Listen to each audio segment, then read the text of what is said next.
이번에는 주님의 뜰에서 살게 될 하늘에서 복 있는 자라는 제목의 말씀으로 함께 은혜를 나누시겠습니다. 오늘고 복되고 거룩한 날 하나님께 나와서 예배하는 사랑하는 우리 성도들과 또 온라인으로 함께 예배드리는 모든 성도들을 사랑하고 축복합니다. 벌써 한 해의 절반이 다 흘러가고 다음 주일이 이제 맥주 감사절이지 않습니까? 한 해를 마감하고 다시 이제 한 해의 절반을 마감하고 새 또 2학기를 출발하는 그 마지막 지점에 있습니다. 오늘 우리는 이 6월의 마지막 주, 어제는 6.25 전쟁 날이었죠. 옛날에는 그 무찌르자 오랑캐 막 그러고 막 옛날에 했는데 지금은 잘 안 합니다. 지금은 북한하고 잘 해보자 막 이런 시대이니까. 근데 어쨌든 옛날에는 공산당의 시로에 이승복 막 그렇게 어릴 때 막 그랬던 기억이 나는데요. 많은 시간이 흘렀습니다. 무조건 원수라고 해서 원수를 갚는 게 중요한 게 아니고 현재 그들을 향한 강한 자가 약한 자를 도울 수가 있는 것이고, 양보는 위에 사람이 아랫 사람이 하는 것이지 아랫 사람이 위에 사람이 하는 것이 아닙니다. 그래서 우리가 조금만이라도 북한을 우리가 사랑하고 덮을 수 있다면 덮어주고 또 안아주고 이렇게 해야 되겠죠. 그러나 우리가 그들에게 실력이 딸려가지고 꿀려서 굴복하거나 굴종해서는 안 됩니다. 우리는 국방력을 확실히 가지고 나가야 됩니다. 영적 전쟁도 마찬가지입니다. 사단 마귀, 이것은 백해무익한 거죠. 북한은 사람이기 때문에 회개하면 구원받을 수 있지만 천사는 단 한 놈, 아니 천사는 아니에요. 귀신은 단 한 놈도 절대 회복이 안 됩니다. 그들을 위한 구원자 메시아가 존재하지 않기 때문에 우리 인간만이 하나님 앞에 구원받을 수 있는 메시아이신 예수 그리스도가 있어서 회개도 용서를 받을 수 있습니다. 그러니까 북한은 사랑해야 되지만 귀신은 사랑해서는 안 됩니다. 그래서 우리는 이 영적 싸움을 잘 해나가야 되는데요. 그 영적 싸움에 우리가 하나님 말씀이 없다면 우리는 늘 정확한 어떤 매뉴얼이 없기 때문에, 대응 매뉴얼이 없기 때문에 어떻게 해야 될지를 모르는 거죠. 그래서 우리는 하나님 말씀으로 여러분 영혼을 잘 무장하여서 대응 매뉴얼을 잘 갖추고, 뿐만 아니라 하늘의 소망을 바라보게 하는 하나님의 이 말씀으로 세상에 육신을 붙이고 살고 있지만 육신이 땅에 속한 자임에도 불구하고 우리는 하늘에 속한 자의 준비를 철저히 해나가시는 저와 여러분이 될 수 있기를 바랍니다. 오늘은 모처럼 시편 말씀으로 저와 여러분이 함께 말씀을 나누게 되었습니다. 저의 개인적인 로망이 하나 있다고 한다면 언젠가는 시편 전체를 강의하리라 라는 로망이 제가 있습니다. 왜냐하면 시편은 그냥 교리책이 아니잖아요. 예언이 상당히 많이 들었습니다. 메시아의 예언이 엄청 많이 들었지만 그러나 이 시편은 일종의 간증집입니다. 간증집이라 자신의 삶으로 경험했던 그 하나님을 시나 노래나 기도로 표현하고 있는 것이에요.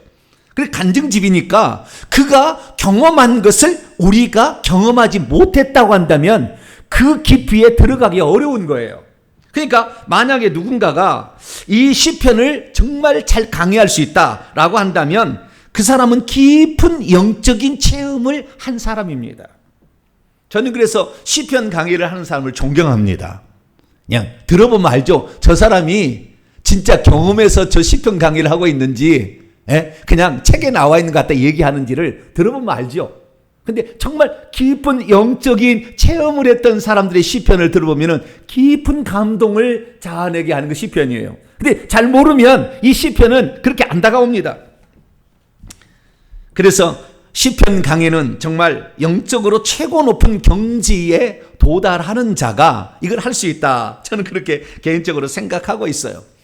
그래서 제가 진짜 바라는 것은 이 시편 기자들이 경험했고 체험했던 것을 제가 다 체험해가지고 이 성도들 앞에 이건 이런 것입니다 라고 말할 수 있는 앞으로 10년 안에 할렐루야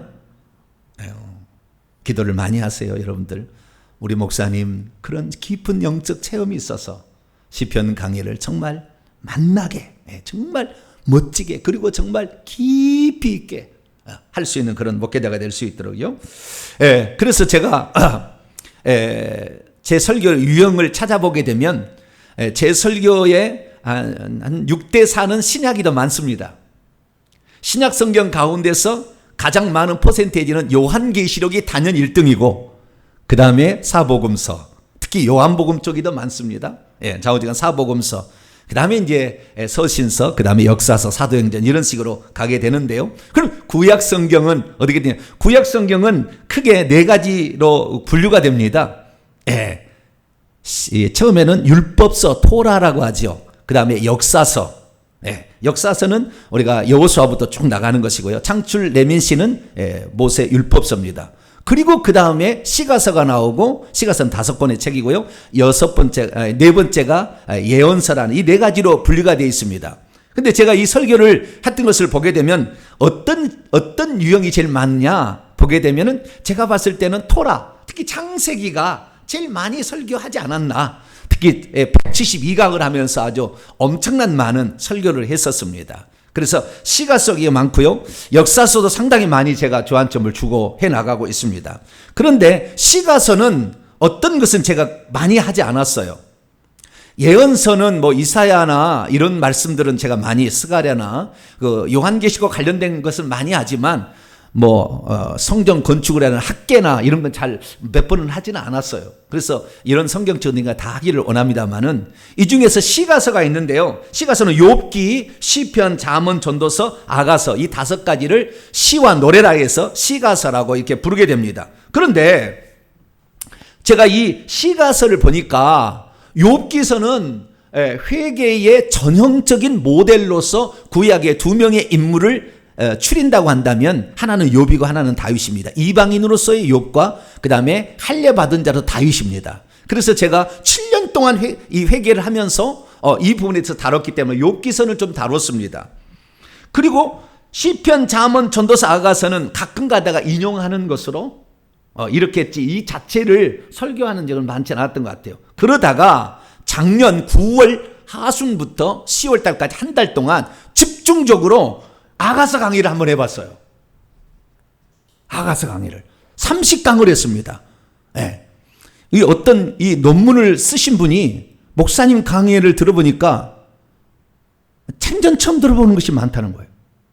그걸 좀 논문에 인용을 해야 되겠는데 그래도 괜찮겠냐고 연락이 왔어요. 30강을 했으니까 저도 이게 제가 하겠습니까? 저는 불가능합니다. 저는 아주 평범한 사람이에요. 하나님께서 2년 동안 하나님의 은혜를 주셔가지고 그것을 볼 수 있는 시야가 열린 거예요. 오직 주님이 한 거예요. 저는 다만 도구가 된 거예요. 그런데도 깊이 있는 강의들은 여러분 30강 아가서 강의를 그냥 시리즈로 들어보세요. 하늘에 확 올립니다. 우리가 천국에 어떤 신부가 준비되느냐, 내가 천국에 들어갈 신부관이 딱 나와버려요. 아, 내가 이렇게 살아야 인생을 후회 없이 살겠구나. 이게 30강을 들어보면 딱 나옵니다. 그래서 아가서는 했어요. 그런데 그 중간에 있는 시편, 잠언, 전도서 가끔 가다가 9절씩 인용했죠. 근데 그 중에서 제 로망은 시편입니다. 잠언, 전도서는 일종의 교훈서입니다. 교훈서니까 이것은 단답식으로 나오는 교훈서니까 그것을 깊이 있게 하기는 쉽지 않아요. 그냥 인생의 그 명언 이런 식으로 우리가 인용할 수 있는 것이고, 그러면 시편은 안 그래요. 자신이 경험한 것을 써놨기 때문에. 그래서 제 마음속에는 항상 시편이 걸립니다. 언젠가는 시편 강의를 하리라, 그렇게 기도를 하고 있는 것이죠. 시편의 내용을 보면은 상당 부분이 메시아에 대한 예언이 있기 때문에 우리는 예수님께서 부활하신 후에 제자들을 만나서 얘기하실 때 모세의 율법과 선지자의 글과 시편에 기록된 것이 이루어졌다고 얘기를 하고 있습니다. 그래서 시편은 예언의 말씀이 많이 들어있기 때문에 중요합니다. 메시아에 대한 뿐만 아니라 그 시편 기자들이 진짜 하나님을 만나보지 않았으면 쓸 수 없는 말들, 하나님을 피상적으로 아는 사람은 절대 쓸 수 없는 말이 많이 나와요. 하나님을, 살아계신 하나님을 만났구나, 진짜 만났구나. 그리고 살아계신 하나님이 천국으로 초대해가지고 그 천국이 어떤 곳인지를 보고 오거나, 뿐만 아니라 천국에 들어가서도 생명책이 있다는 것까지 다 나와요. 보고 온 것을 써놨다 그 말이에요. 그래서 그 천국의 영광스러운 모습과 성도들이 장차 누리게 될 어마어마한 그 아름다움을 이 시편에 또 기록하고 있는 것이죠. 사람이 어떤 죄를 지었고 그 죄는 어떻게 해결을 받아서 구원을 받는지도 시편에 나오기 때문에 루터가 종교개혁을 했던 것은 시편 강의를 하고 종교개혁을 했던 거예요. 주님이 허물을 회개하는 자에게 덮어주신다라는 것을 시편에서 발견했어요. 그러니까 시편은 그냥 단순한 책이 아니에요. 그냥 어떤 사람이 노래 하나 지으려고 시를 지었구나, 그 정도 수준이 아닌 거죠. 뿐만 아니라 이 시편은 의인과 악인을 잘 구별해 가지고 의인의 결론과 악인의 결론이 어떻게 나는가지 다 얘기를 해놓은 거예요. 그래서 그 엄청난 이 시편의 말씀을 언젠가는 제가 한번 강해로 할 수 있도록 저와 여러분이 많이 기도해 주시기 바랍니다. 그런데 오늘 본문 말씀은 그럼 어떤 말씀입니까? 과연 누가 주님의 성전 뜰에 들어가서 정착하며 살게 될 것인가? 라는 것을 기록하고 있습니다. 오늘 본문 말씀은 그런데 많은 사람들이 좀 유명한 구절이 두 구절이 나오거든요. 목회자들이 두 개의 구절을 자주 인용합니다. 첫 번째는 2절 말씀이에요. 시편 65편 2절, 기도를 들으시는 주여 모든 육체가 죽게 나옴. 모든 육체가 기도를 해야 된다. 그리고 모든 육체가 어떤 사람이든지 여기에서 모든 영혼이 죽게 나오지 아니하고 육체라고 함으로써 좀 죄된 우리의 모습을 좀 표현하고 있다. 그래서 누구든지 기도를 하면 하나님이 기도를 들으시는구나 라는 말씀으로 시편 65편 2절 말씀을 설교할 때가 있습니다. 그것뿐만이 아닙니다. 하나가 더 있죠. 4절 말씀인데요. 이것은 주께서 택하시고 가까이 오게 하사 주의 뜰에 살게 하신 사람은 복이 있나이다. 우리가 주의 집 곧 주의 성전의 아름다움으로 만족하리다. 여러분, 주의 뜰 성전 교회를 사랑하시고 교회를 오게 되면 하나님이 여러분의 아름다운 것으로 정말 좋은 것으로 여러분을 만족해 하시니 교회를 열심히 오세요. TV 보지 말고 라고 설교하는 본문으로 많이 이 본문이 인용되고 있습니다. 자, 그렇다면 방금 읽었던 이 두 구절들은 어떤 말씀일까요? 하나님께서 기도를 잘 들어주신다 하는 그런 말씀이겠습니까? 아니면 정말 주의 뜰 성전에, 주의 집에 성전에 그렇게 교회에 나와서 열심히 신앙생활하면 하나님 복을 주신다, 그런 말일까요? 그 해석은 틀린 해석은 아닙니다. 얼마든지 그것을 그렇게 해석해 낼 수 있는 부분을 포함하고 있기 때문이죠. 그러나 시편 기자가 원래 쓰고자 하는 그 용도는 아닙니다. 자신이 체험한 걸 표현한 게 아니라고, 그 해석은. 그 해석도 틀린 건 아니에요. 아니지만 진짜를 아직 맛보지 못했기 때문에 그 정도로 쓰는 것입니다. 그 깊이를, 그 시편 기자의 영성의 깊이에 아직 못 들어갔다고 보여집니다. 시편 65편의 이 말씀은 1절부터 우리가 13절까지 말씀인데요. 세 부분으로 되어 있어요. 첫 번째는 구원자 하나님, 그것이 1절부터 5절까지 말씀이고요. 두 번째는 창조자 하나님, 6절 8절이고요. 9절부터 14절 마지막은 시혜자, 은혜를 베푸신 하나님, 요거 세 개로 되어 있어요. 그것을 이게 체험한 거예요. 그래서 쓴 거예요. 그 중에서 구원의 하나님에 관련된 1절부터 5절 가운데 4절까지 제가 말씀을 오늘 고른 것입니다. 과연 시편 기자는 무엇을 체험을 했던 것일까요? 그리고 시편에 이것을 기록하고 있는 것일까요? 영성이 깊은 사람이 이 성경을 보게 되면 이 깊이에 저는 눈물이 났어요. 이 깊이에 설교 준비하다가 눈물이 펑펑 났어요. 이렇게 심오한 말씀이 또 있는가? 왜 그러냐면은 이 시편 기자가 체험했던 곳이 주의 성전이라고 표현되는, 주의 뜰이라고 표현되는 곳이 어디인가? 왜 여기에 기도가 나오고 죄사함이 나오고 있는가? 왜 1절 말씀에 찬송이 시온에서 주님을 기다리고 있다고 말하고 있는가? 찬송이 시온산에서 주님을 기다리고 있다고 말하고 있는가? 정말 어마어마한 표현들이 여기에 나와 있는 것 때문이죠. 아무쪼록 오늘 이 말씀을 통하여 여러분들은 시편 기자가 정말 감격하여 노래했던 이 시편의 말씀의 깊이에 들어가서 여러분도 이런 찬송을 주 앞에 올려드릴 수 있는 복된 성도가 되기를 간절히 바랍니다. 자, 그럼 오늘 본문 말씀은 어떤 말씀입니까? 시편 기자가 주 제목을 보니까 다윗의 시 이렇게 되어 있잖아요. 영장으로 하는 노래, 옛날에 그렇게 됐는데, 영장이라는 말은 그 노래를 인도한다는 인도자라는 뜻이에요. 노래 인도자, 영장 대표라는 건데요.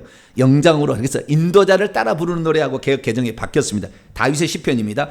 오늘 본문 말씀은 시편 기자인 다윗이 자신의 기도를 들어주셨던 하나님께 감사하여 저 시온에서 찬송하기를 원한다고 하는 고백과 아울러 누가 과연 주님의 집 곧 주의 성전의 뜰에서 거주하게 되는 진정한 복 있는 자인가를 말해주고 있는 본문의 말씀입니다. 왜 다윗은 시온에서 찬송이 기다리고 있다고 하나님께 쓰고 있을까요? 그리고 어떤 자가 주님의 뜰에 거하는 복된 자라고 말하고 있는 것일까요? 시온이라는 표현과 주의 뜰, 그 뒤에 나오는 주의 집, 또 주의 성전이라는 표현은 대체 어떤 장소를 가리고 있는 것일까요? 그리고 중간에 나오는 기도와 죄사함의 이야기는 왜 중간에 이렇게 써 놓았을 것일까요? 우리는 이 세상을 살아가면서 가장 염두에 둘 것이 한 가지가 있는데, 그것은 우리가 이 땅에 영원히 살 것은 아니라는 것입니다. 우리는 천국을 예비해야 될 사람들이라는 거죠. 그래서 그 어떤 데서 들을 수 없는 말씀을 교회에서 들은데 그것은 천국이에요. 그 천국을 들어갈 때는 반드시 죄사함이 필요하죠. 그리고 천국에서만, 그러면 천국에 들어가는 것만 우리가 힘쓰면 되느냐? 천국에서 어떤 지위와 어떤 신분으로서 어떤 영광을 누리고 살아야 될지를 이 땅에서 육신을 입는 기간에 준비할 수 있어요. 다른 데서 준비하는 게 아닙니다. 모든 사람들은 이 땅에 살 동안 준비하는 것이지 다른 데서 어디서 준비하는 게 아니라고. 이 땅이 결정하는 거예요. 그러니까 천국에 들어가서 어떠한 사람으로 살 것인가를 우리는 항상 인생의 염두에 두면서 이 땅을 살아가야 될 줄로 믿습니다. 그래서 우리가 이 땅에서 어떠한 죄를 할 것인가를 생각했을 때 이 시편 오늘 65편 1절에서 4절 말씀은 우리에게 엄청난 계시를 우리에게 주는 거죠. 구약시대에 BC 천년경에 살았던, 예수님 탄생한 1000년 전에 살았던 다윗이라는 인물이 그것을 이미 다 경험을 한 거예요. 우리가 잘 그것을 경험하지 못했기 때문에 이 해석을 못한 거지, 풀지를 못한 거죠. 그 사람의 경지에 들어가야 이 말이 무슨 말인지 알 거 아닙니까? 근데 그걸 잘 못 들어간 거예요. 그런데 이제야 조금 제가 알게 되었어요. 그래서 요 시편 말씀을 좀 이렇게 조금이라도 손을 댈 수 있게 된 겁니다. 자, 그러면 오늘 본 말씀은 언제 어디에서 쓴 것일까요?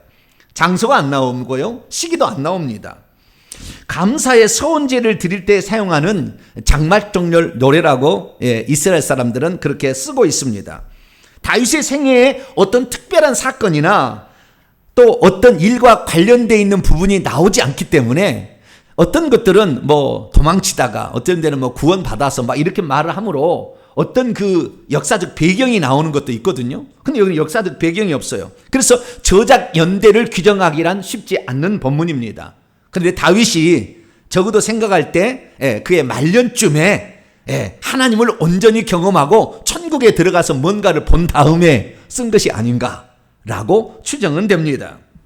이 본문 말씀은 우리가 주의 전이라는 찬송이 주를 기다린다. 지금 이 세상에 있는 성전에서 예배를 드리는 그런, 그러니까 제사를 드리는, 찬송을 하는 그런 장면을 연상시키는 본문이에요. 그래서 얼핏 보기에는 이것이 이 땅에 있는 하나님의 성전에서 찬송을 드리고 뭐 예배를 드리는, 제사를 드린다는데 제사와 관련된 말이 3절에 나오긴 나와요. 사하셨나이다, 사하시리다.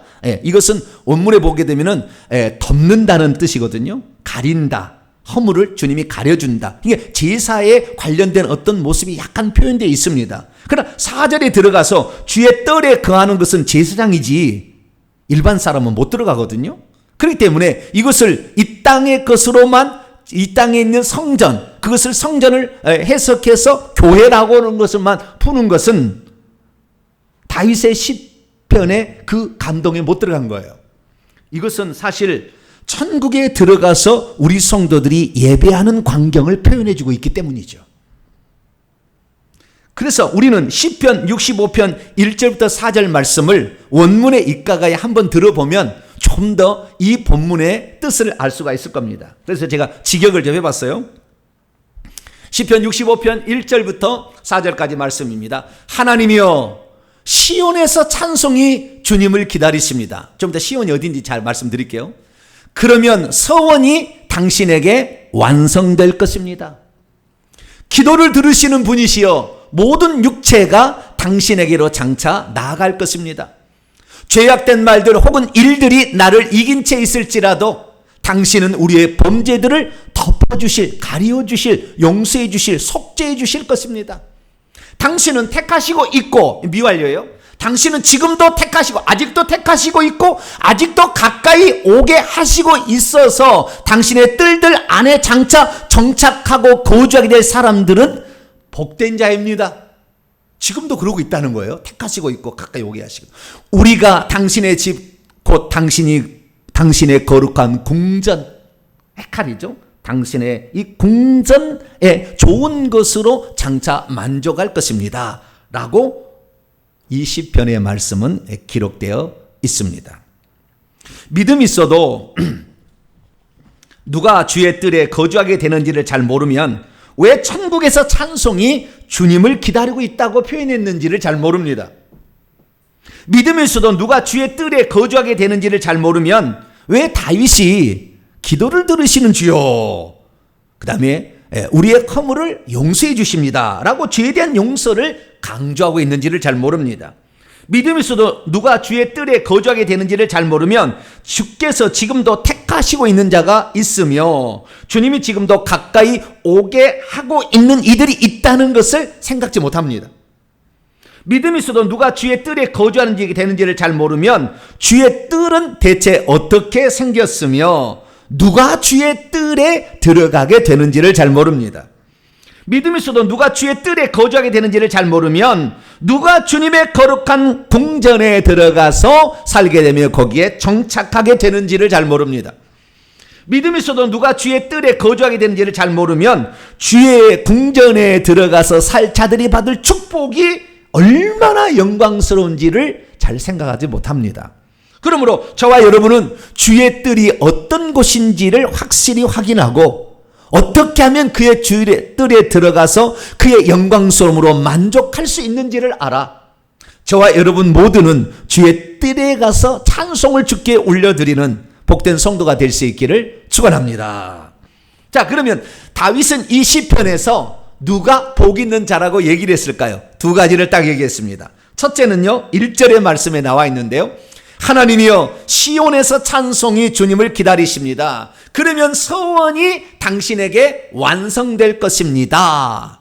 그러니까 우리가 여기서 서원이라는 말은 무슨 뜻이냐면 우리가 여기를 이 땅에 성전에서 지금 뭐 기도를 하거나 찬송을 하거나 제사를 드리거나 뭐 그런 식으로 생각한다면 이 땅에서 주님께 무슨 갚아야 될 서원을 한 것을 갚아야 될 것을 생각하는데 이 시편 65편은 하늘에서 천국에서 드릴 예배의 광경을 표현하고 있는 거기 때문에 찬송이 주님을 기다린다는 것은 이미 찬송을 드릴 만한 경험을 했던 자가 있기 때문에 나를 이렇게 주님을 찬송하게 만드셨던 그 하나님께 이제는 이 천국의 영광스러운 장소에서 내가 그때 이렇게 했던 일을 마음껏 찬양하려고 했는데 그것이 이제 주님께 갚게 되는 날이 올 것입니다 라는 그런 뜻을 표현하고 있는 것이죠.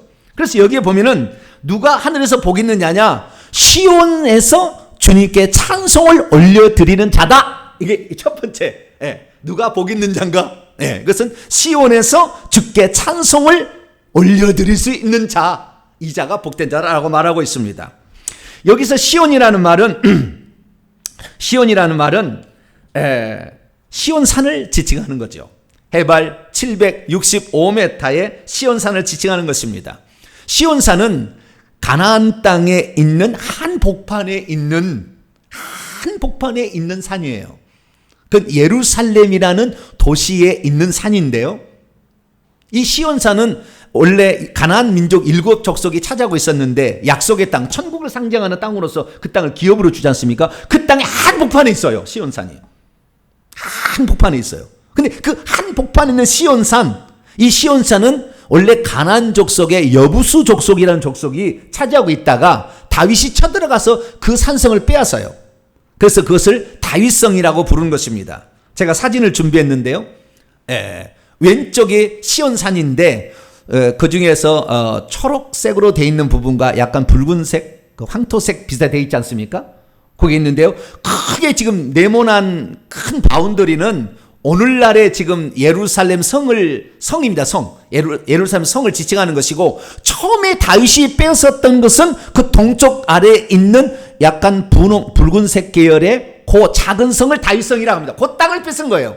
점점 확대한 거예요. 다윗이 그 아래에 이 붉은색 계열의 거기 다윗성을 거기 시온산성을 빼워서 다윗성이라고 부르게 되고, 그리고 나서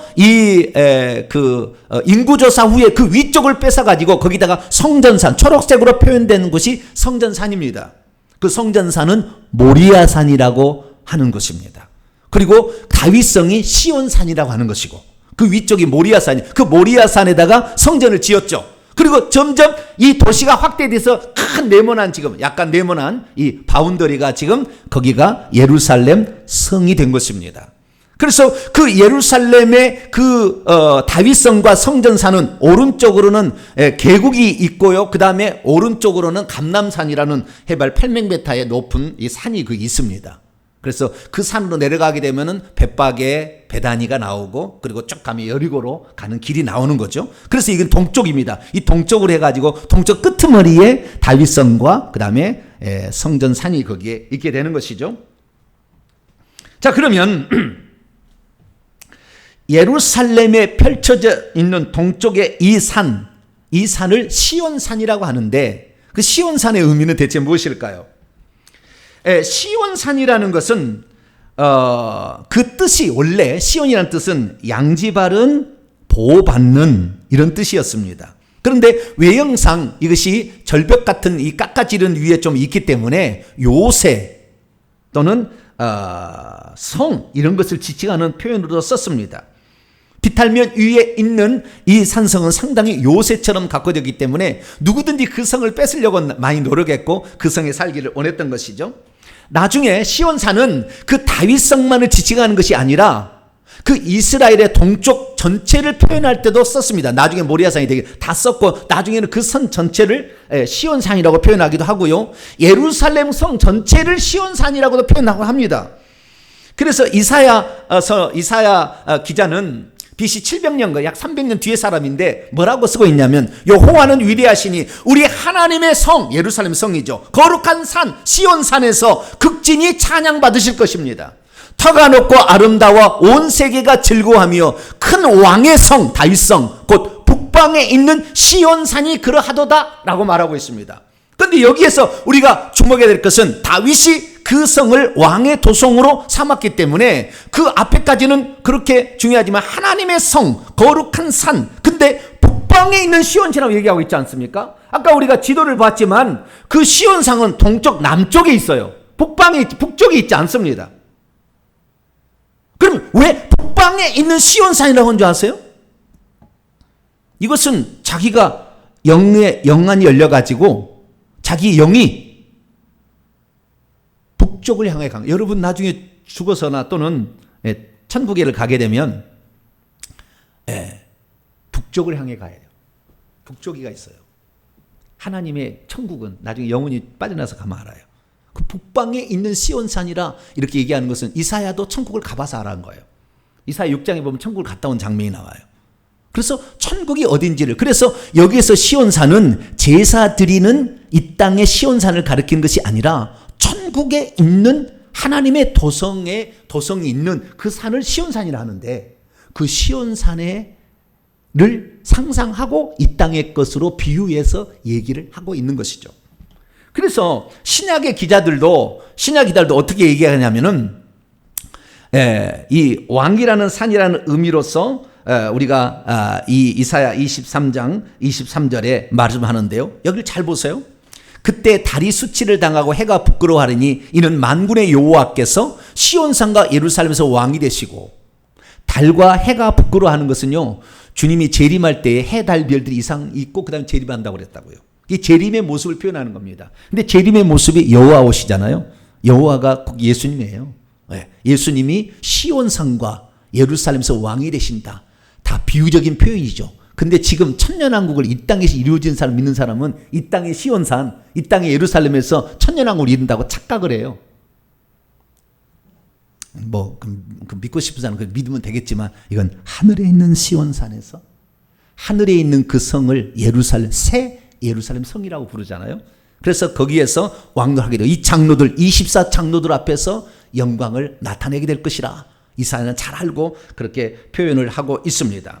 자, 그러면 이 시온산이라는 것은 과연 누가 이름을 지어주는 것일까요?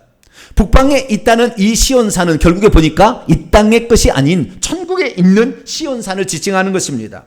그래서 신약 성경의 기자들은 그걸 보고 와서 천국에 있는 그 하나님의 도성이 있는 산을 시온산이라고 딱 표현했어요. 히브리서 12장 22절 말씀 보면, 너희가 이미 가까이 나온 채 있는 곳은, 이 히브리서 11장 12장은 천국에 들어간 성도들을 표현하는 거예요. 시온산과 살아계신 하나님의 도성인 하늘의 예루살렘과 그 예루살렘 안에 머물고 있는 천만천사 장자들의 총회 많은 것들을 얘기한 그 천국에 있는 그 산이 시온산이라 이렇게 표현하고 있는 것이죠. 뿐만 아니라 요한계시록 14장 1절 말씀을 보면, 이 어린 양과 더불어서 이 우리 죄를 위해서 죽으신 그리스도를 표현하는 것이 어린 양인데, 죽고 부활 승천하셔서 하늘에 계시는 그 어린 양께서 시온산에서 서 있는 채로 있고, 그와 함께 14만 4천 명의 성도들이 이마에 어린 양과 아버지의 이름이 박혀 있는 그 14만 4천 명이 거기서 서서 예배하는 장소로서 찬양을 부르는 장소, 특별히 찬양을 부르는 것이 요한계시록 14장 1절부터 6절에 나와 있는데, 이것은 그 어린 양이 새 노래를 부르게 하는데, 그것을 요 사람 위에는 부를 사람이 없대요. 그러니까 천국에 가도요 14만 4천 명이 부르는 찬송과 전체가 다 부르는 찬송, 70억이면 70억이라 하는 그 인구가 다 부를 찬송이 다른 거예요. 그 찬송, 그래서 1절에 그걸 해요. 누가 시온산에서 주님을 찬양할 것인가? 근데 그 찬송이 시온산에서 주님을 지금 기다리고 있습니다. 언젠가는 이 날이 올 거겠죠 라고 다윗이 시편에 쓰고 있는 것이죠. 그렇습니다. 우리는 이 시온산을 천국에 있는 시온산으로 알게 될 것이고, 그리고 그 시온산에서 노래하는 자가 복이 있는데, 저와 여러분은 그 시온산에 반드시 서서 기왕이면 14만 4천 명 안에 들어가서 거기에서 찬송할 수 있는 복된 성도가 되기를 축원합니다. 두 번째로 복 있는 자는 누가 복 있는 자입니까? 4절 말씀에 나와 있습니다. 4절 말씀 보면은 어떤 자가 복이 있느냐? 시온산에 서 있는 사람들 중에서도 주의 뜰 안에 거주하면서 정착하여서 그 주의 궁전에서 하나님이 주신 좋은 것으로 만족하며 기뻐하면서 살 사람들, 주의 뜰에 그 산이 있지만 그 시온산에 성전이 있지 않습니까? 여기 성전, 궁전이 있는데 그 궁전 안에 뜰에 들어가서 살 사람이 복이 있다 라고 시편 기자가 말하고 있는 것이죠. 여기서 그러면은 주의 뜰이나 또는 주의 성전은 무엇을 가리키는 것일까요?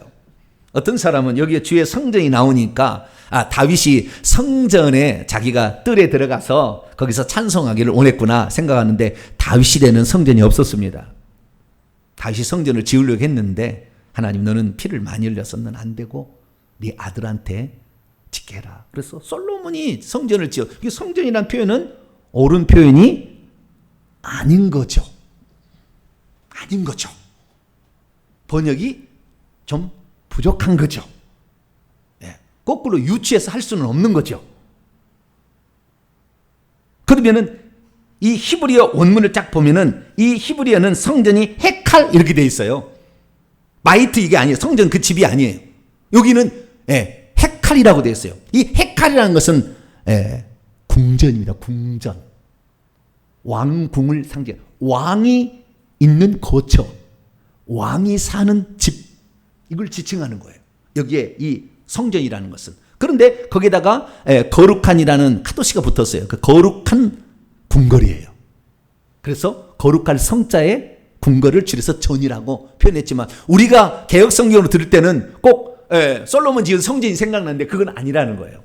궁궐, 하늘에 있는 만왕의 만주의 주가 되시는 하나님의 집, 왕의 궁궐, 거기를 지칭하는 것이죠.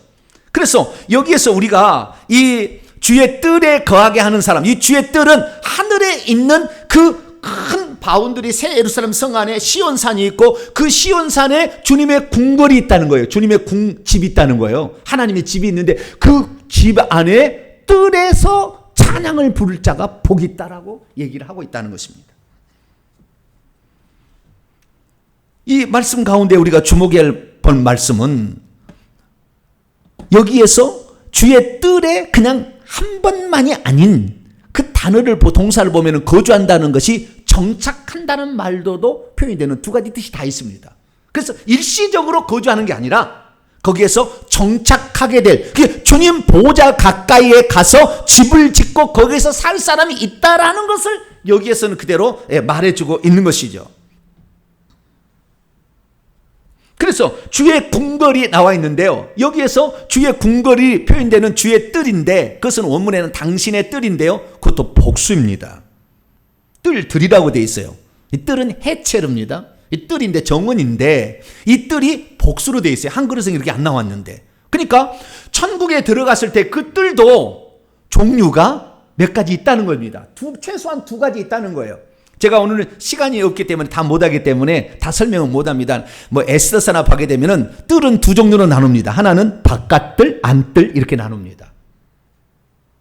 그래서 이 바깥뜰, 안뜰인데 솔로몬 성전을 그래서 바깥뜰, 안뜰 이렇게 만들었고요. 솔로몬 성전이 파괴된 다음에 포로 귀환을 해서 다시 성전을 짓는 것을 제2성전 수룹바벨 성전이라는데, 그 수룹바벨 성전은 4개 뜰로 만들었어요. 지금 가운데 있는 건축물 하나가 성소 지성소입니다. 그리고 그 작은 바운더리가 하나 있는 그것은 성전이라고 표현하는 것이고요. 더 바깥쪽에 또 테두리 하나 더 있지 않습니까? 그 큰 바운더리가 있는 요것 안에 있는 그 넓은 공간은 이방인의 뜰이라고 하는 것이에요. 이방인의 뜰이 하는 것이고, 그 다음에 작은 또 네모난 안에 있는 그 안에 있는 공간들은 안뜰이라고 할 수가 있는 거예요. 이를테면, 근데 정확한 아닙니다만은, 그럼 제가 조금 더 자세하게 표현해 드릴게요. 왼쪽에 그림을 보시게 되면 지성소, 성소가 있는 게 있죠. 이게 성소죠, 성소. 그 성소의 좌우편에 있는 하얀 빈 공간을 제사장의 뜰이라고 합니다. 그리고 그 건물 바로 앞쪽에 계단처럼 되어 있는 양쪽에 조금 공간을 이스라엘의 뜰이라고 하고요. 오른쪽으로 넘어가게 되면은 이스라엘 뜰 밑에 그 다음에 동그랗게 돼가지고 계단형으로 되어 있어서 다시 문이 하나 있어서 밖으로 나오게 되는데, 그 밖으로 나오게 되면 거기를 여인의 뜰이라고 합니다. 그것이 지금 작은 바운더리 안에 있는 3개 뜰이죠. 제사장의 뜰, 이스라엘의 뜰, 그 다음에 여인의 뜰이라고 하는 것이고요. 그 다음에 그 작은 바운더리 밖에서 큰 또 테두리 하나 있는데 거기는 이방인의 뜰이라고 하는 거예요. 그래서 이방인의 뜰에는 이방인이 들어갈 수 있고, 여인의 뜰에는 이스라엘의 여인이 들어갑니다. 여기는 이방인이 한 사람도 못 들어가요, 이 자리에는.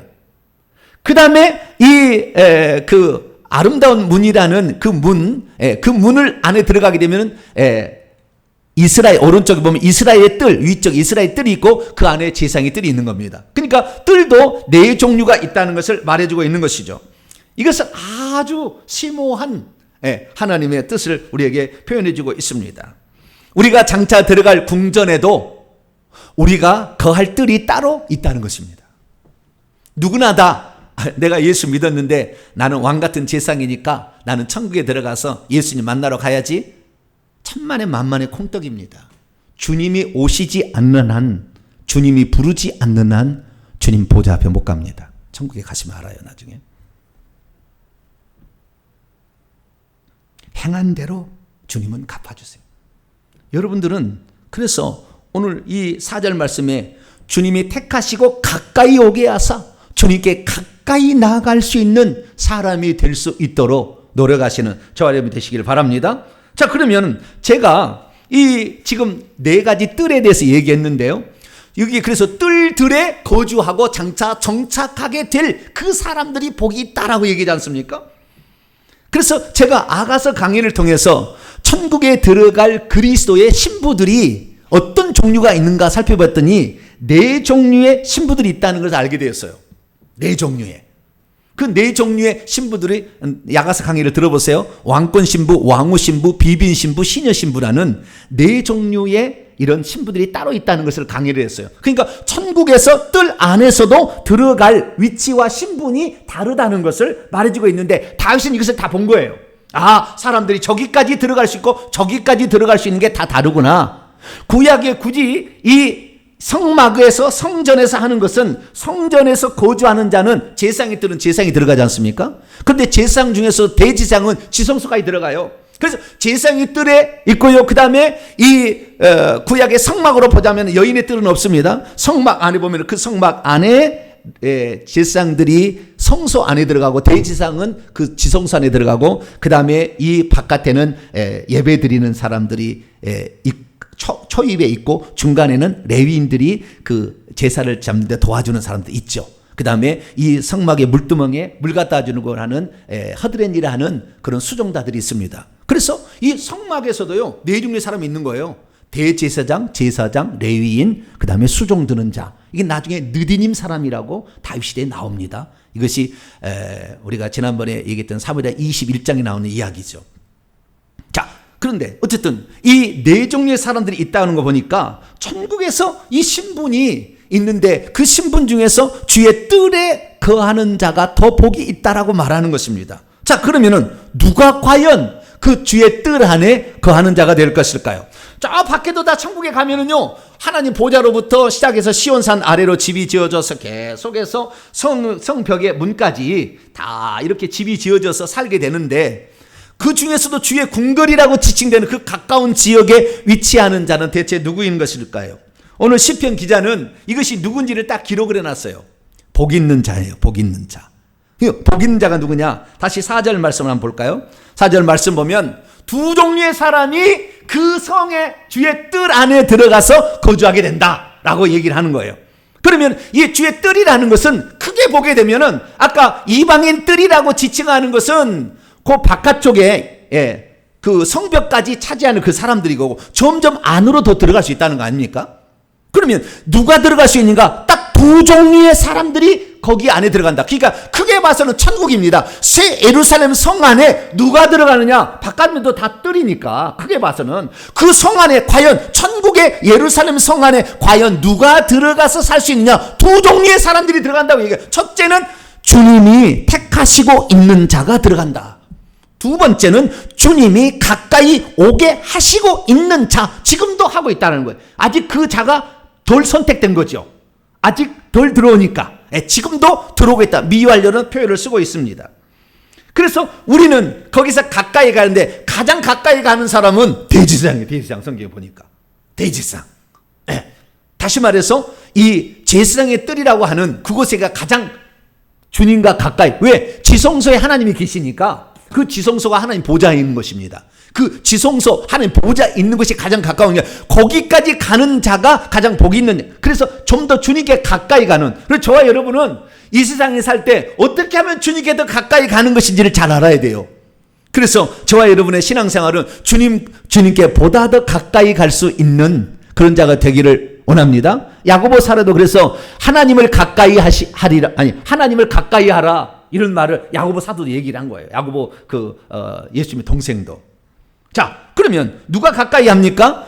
출애굽기 19장 21절 여호와께서 가까이 하는 제사장들이 있다는 거예요. 제사장들. 그 가까이 하려고 제사장들을 따로 삼은 거 아닙니까? 에스겔서 보게 되면 이 천국에 있는 성전의 중간 정도 단계의 성전을 비유적으로 표현하고 있는데 여기도 봅니다. 사독 계열의 레위 사람 제사장들은 내 성소, 아까 성소와 지성소를 지칭하는 겁니다. 성소의 직분을 지켰은즉 그들은 내가 내 가까이 나와 수종들게 하리라. 그래서 내 성소 그 안에 있는 작은 그 집 그 집 안에 들어오며 내 상에 가까이 나와서 수종드는다.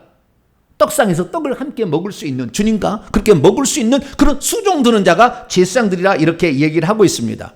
그래서 이 하나님께서 이 제사장들은 그 성에, 그 집에, 주의 뜰에 가장 깊숙한 곳에 들어온다고 했는데요. 이것은 그러면은 주님, 제가 제사장이 되고 싶어요. 저 제사장 시켜주세요. 그래서 될 수 있었어요, 없었어요? 구약 성경에서 주님, 저 제사장 되고 싶어요. 나 대제사장 되고 싶어요. 그래서 대제사장 된 사람 있나요?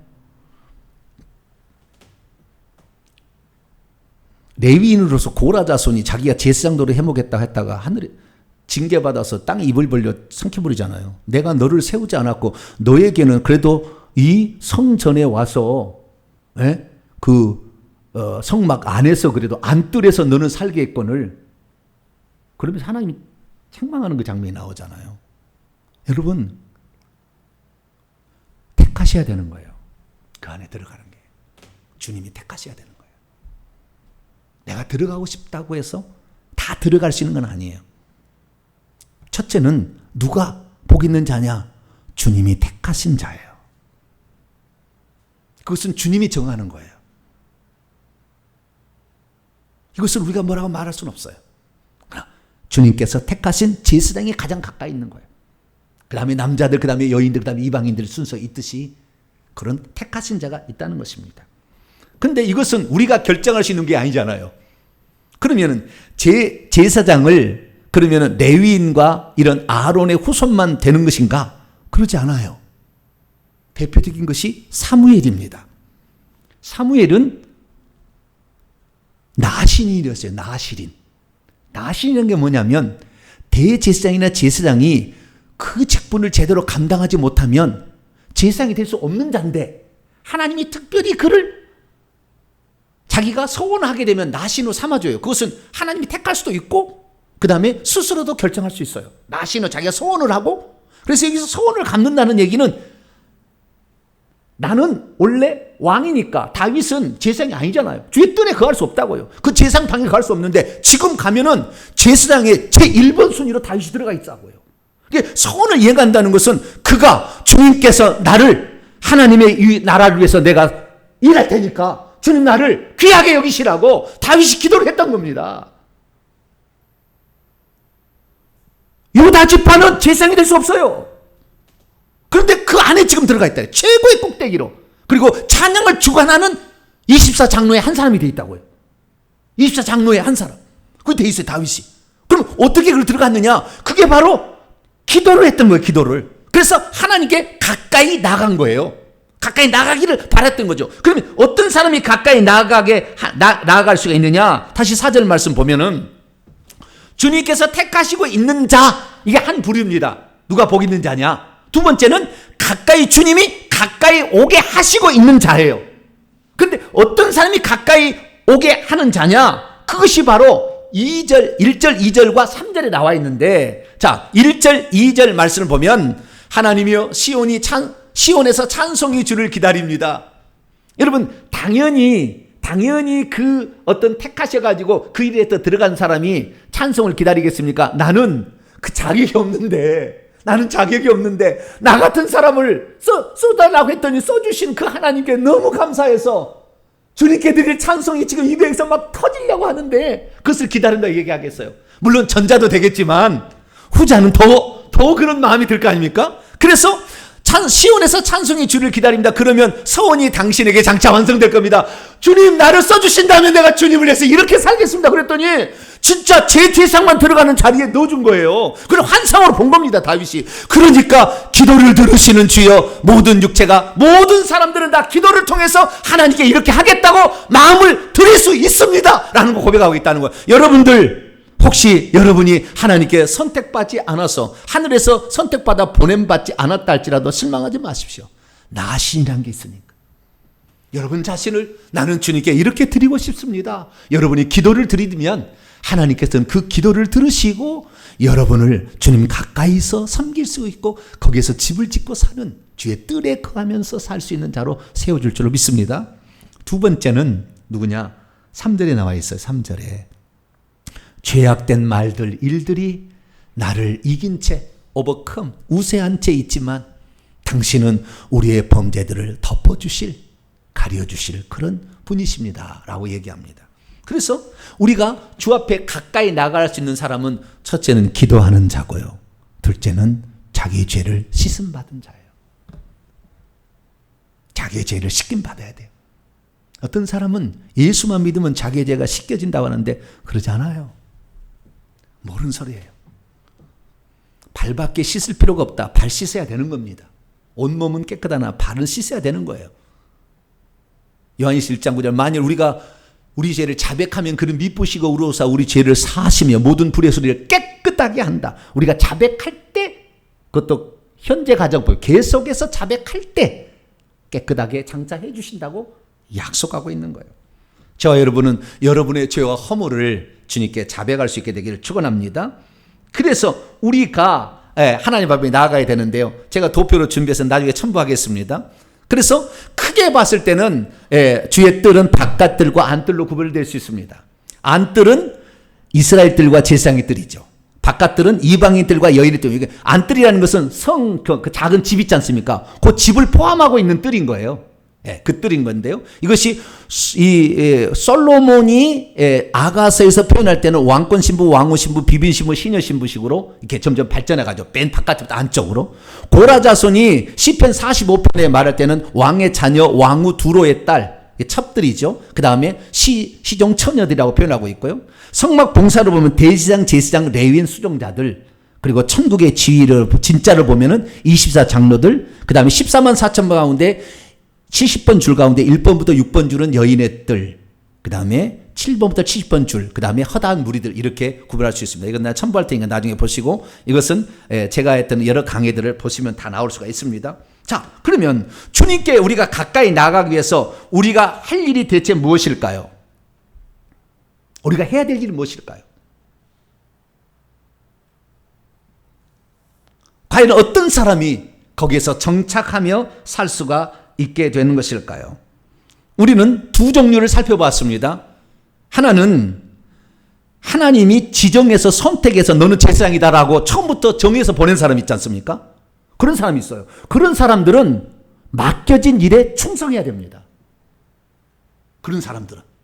그러니까 그런 사람들이 마태복음 25장의 달란트를 비유하면은 맡겨줬는데도 당신의 종에게 악하고 게으른 자는 성 밖으로 던져져서 실패의 일을 간다고 그랬다고요. 그러니까 맡겨져 하나님이 처음부터 천국에서 선택해서 이 땅에 보낸 사람들은 충성해야 되는 것입니다. 그리고 마태복음 25장의 열처녀의 비유를 보게 되면 똑같이 등불을 들고 기름 가졌으나 기름이 떨어졌잖아요. 기름이란 걸 우리의 일생을 통해서 주님께 드릴 선물을 준비하는 거예요. 그것이 없는 사람은 대가를 지불하지 않고서는 살 수 없어요. 돈 주고 사오라 그러잖아요. 우리의 희생을 통해서 얻은 것이 없다고, 주님께 드릴 것이 없다면 우리는 성 밖에 밀려나는 거죠. 그래서 선택된 사람은 충성이 필요한 것이고요. 선택되지 않는 사람은 기도가 필요한 것이고 회개가 필요한 거예요. 깨끗해야 되니까. 주님은 거룩한 것인가? 거룩한 궁전이라고 얘기했으니까.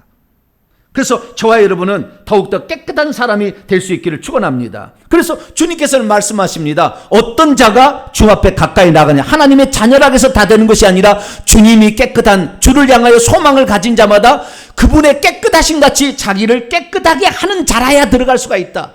시편 24편 3절 4절 말씀에도 여호와의 산은 시온산에 오를 자가 누구며 그의 거룩한 곳 예루살렘에 설 자가 누구인가? 손이 깨끗하고 행동이 깨끗하고 마음이 깨끗한 자가 거기에 들어갈 수 있다, 이렇게 말하고 있는 거예요. 그러니까 회개 없이는 우리의 평신도나 우리의 성도들이 회개 없이는 천국에 들어갈 수 없다는 것이 여기서 분명히 말씀하고 있는 거예요.